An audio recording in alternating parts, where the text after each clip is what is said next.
जय Hind all of you, this is Yogendra.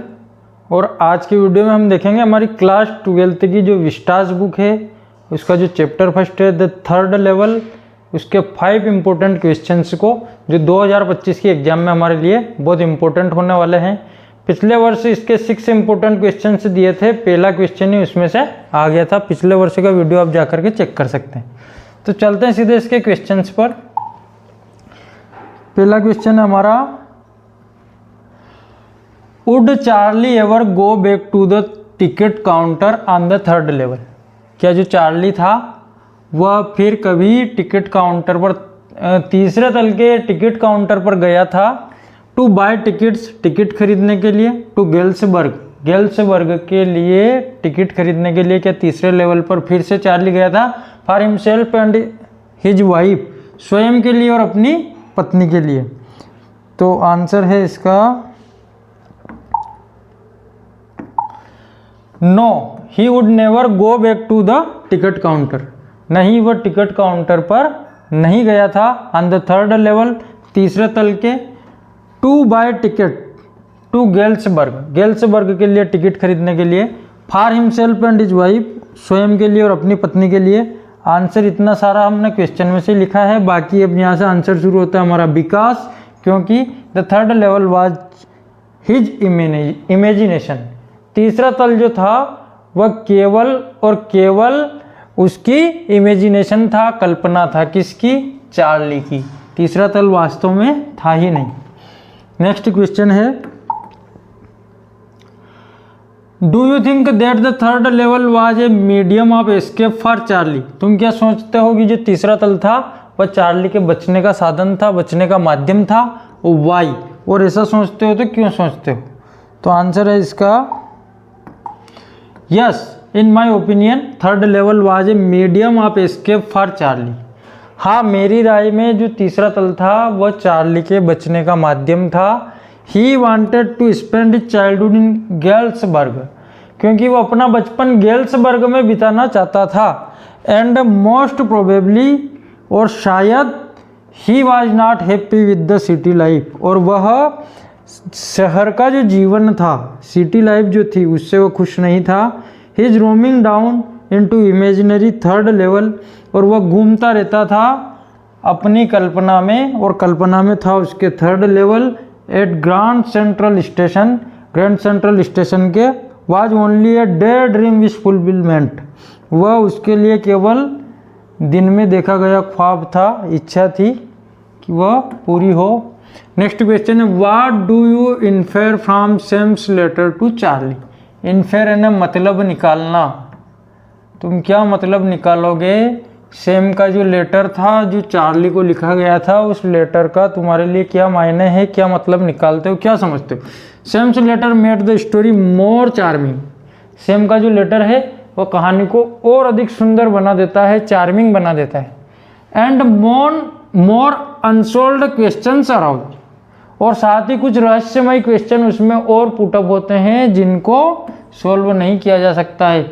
ऐसे प्रश्न वो लेटर हमारे मन में जागृत कर देता है, हमारे दिमाग में पैदा कर देता है, जिनको सोल्व नहीं किया जा सकता। Through his letter he told Charlie, अपने लेटर में वो चार्ली को कहता है that we was right about third level in the Grand Central Station, कि वह जो सेंट्रल स्टेशन है उसके तीसरे तल पर है। ही आल्सो इन्वाइटेड चार्ली, और वह चार्ली को आमंत्रित करता है। एंड हिज वाइफ, और अपनी पत्नी को आमंत्रित, और उसकी पत्नी को आमंत्रित करता है टू गेल्सबर्ग आने के लिए। Where he had been living for last 2 weeks, जहाँ पर वो पिछले 2 सप्ताह से रह रहा था।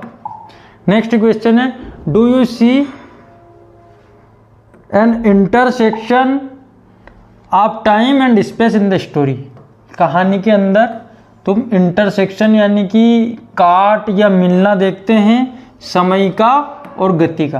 क्या इस कहानी में तुम्हें कहीं समय और गति क्रॉस होती हुई दिखती है? तो आंसर है yes, we find an intersection of time and space in the story. समय और गति को कटते हुए, मिलते हुए हम यहाँ पर देखते हैं। Related to the story, though Charlie was living in the present time. इस कहानी में हम देखते हैं कि चार्ली जो वर्तमान समय में रह रहा है, yet he wonders into the year 1894, परंतु वह 1894 में घूम रहा है। इसके बाद है same was Charlie's friend, same जो है वो चार्ली का दोस्त है, एंड साइकेट्रिस्ट, और एक मनोवैज्ञानिक है।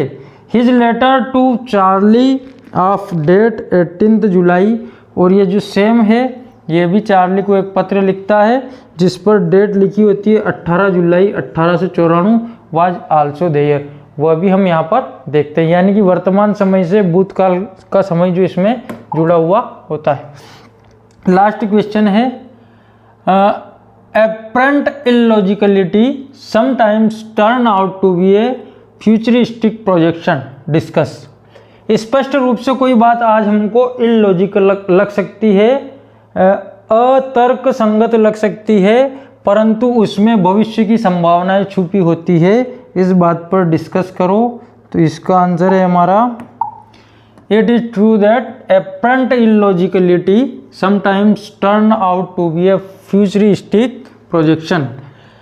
ये बिल्कुल सत्य है कि जो स्पष्ट वर्तमान समय में जो कोई तर्क संगत बात नहीं है वो भविष्य की संभावना हो सकती है। इन द प्रेजेंट स्टोरी, वर्तमान में जो कहानी हमने पढ़ी, we read about Charlie's moving into past, उसमें हम देखते हैं कि जो चार्ली है वो भूतकाल में भ्रमण करता है, घूमता है, अपनी कल्पना करता है। It is quite illogical today, और यह बात आज यानी कि वर्तमान समय में बिल्कुल इलॉजिकल है, बिल्कुल मानने योग्य नहीं है। But here we can say, परंतु हम कह सकते हैं दैट टुमारो सम साइंटिस्ट, कि कल या भविष्य में कोई वैज्ञानिक might invent a time machine, time machine की खोज कर सकते हैं, which would make it possible to move, जिससे यह संभव होगा कि कोई भी व्यक्ति जा सकता है फ्रीली, स्वतंत्र रूप से, between the past, present and future, भूतकाल में या भविष्य काल में। यहीं पर हमारा क्वेश्चन समाप्त होते हैं और 100% इन 5 क्वेश्चंस में से आपको आ जाएंगे। चैनल पर कोई नए हैं, चैनल सब्सक्राइब नहीं किया, सबसे पहला काम चैनल सब्सक्राइब करें। वीडियो अच्छा लगा हो तो लाइक करें, शेयर करें। धन्यवाद, जय हिंद। फिर मिलते हैं एक नए वीडियो के साथ।